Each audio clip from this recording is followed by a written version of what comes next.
হজুরা অনেকবার কেঁদেছি আলাদা করে, এটা তো আর কারোর কাছে দেখার মতন কিছু নাই। কেটা দেখবে আমার কান্নাটা একমাত্র উপর মালিক দেখবে। গায়ে লাল জামা, মাথায় বোঝা, হাতে ব্যাগ নিয়ে কমলাপুর রেল স্টেশনে এভাবেই ছুটছেন শরীফুল ইসলাম। তার মতো অনেকেই লাল পোশাক পরে ভোর 4টায় ছুটে আসেন এই কমলাপুর রেল স্টেশনে। যাত্রীদের বোঝা টেনেই চলে তাদের সংসার। স্টেশনে থাকা এই লাল জামা পরিধান করা মানুষেরা সকাল থেকেই অপেক্ষার প্রহর গুনতে থাকেন কখন ট্রেন আসবে। এই মানুষগুলোর জীবন ও জীবিকার কেন্দ্র যেন এই কমলাপুর রেল স্টেশন। দৈনিক ইনকামের কথা বলতে গেলে তো আসলে ওরকম আশাবাদী কিছু নাই, তারপরে আশা করে বসে থাকি। দৈনিক 500-700 টাকা ইনকাম করতে পারি, ঠিক আছে। আসলে এই 500-700 টাকা আমাদের কোনো কিছু হয় না, বললে কেমন কোনো কিছু হয় না।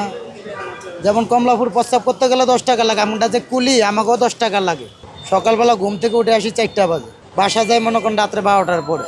এবারে চালিয়ে নিতে হয়, কারণ সংসারের টানা খেঁচার কারণে এবারে মনে করেন 4 ঘন্টা না 2 ঘন্টাও যদি ঘুম দিতে হয়, তারপর সংসার বাসায় তুলে এটা তো করতে হবে, এছাড়া তার পথ নাই। ঈদের ভিতরে আমাদের কর্মক্ষেত্রে মনে করেন যে ওরকম চাওয়া পাওয়া নাই। ওরকম মনে করেন যে যেমন একটা ভালো পোশাক যদি সন্তানকে দিতে যাই, দেখা গেছে মার্কেটে গেলে একটা ভালো পোশাকের দাম 1500-2000 টাকা। আমি দেখা গেছে 100-200 টাকা 500 টাকা আমার বাজার থাকে না, 300 টাকা বাজার থাকে। ওই পোশাকটা আমার ছেলে বা মেয়ে চয়েস করলে আমি দিতে পারতেছি না।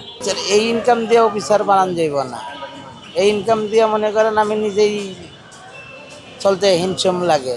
আবার বাচ্চা কাচ্চা কীভাবে মনে করেন বড় নিবেল করাবো। কমলাপুর রেল স্টেশনে খেটে খাওয়া এসব মানুষদের প্রতিটি দিন যেন সংগ্রামের। কখনো কখনো কাজের আশায় ঘন্টার পর ঘন্টা প্ল্যাটফর্মে অপেক্ষা করেও মেলে না একটি ট্রলির ডাক।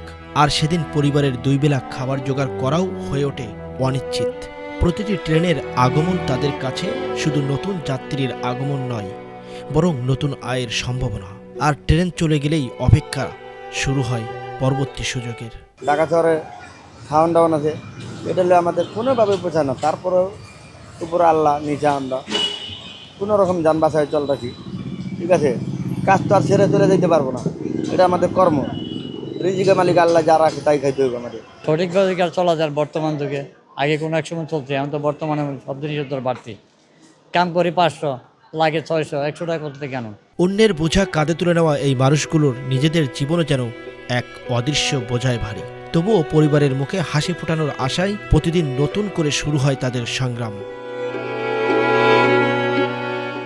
সাইফুদ্দিন, এটিএন বাংলা, ঢাকা।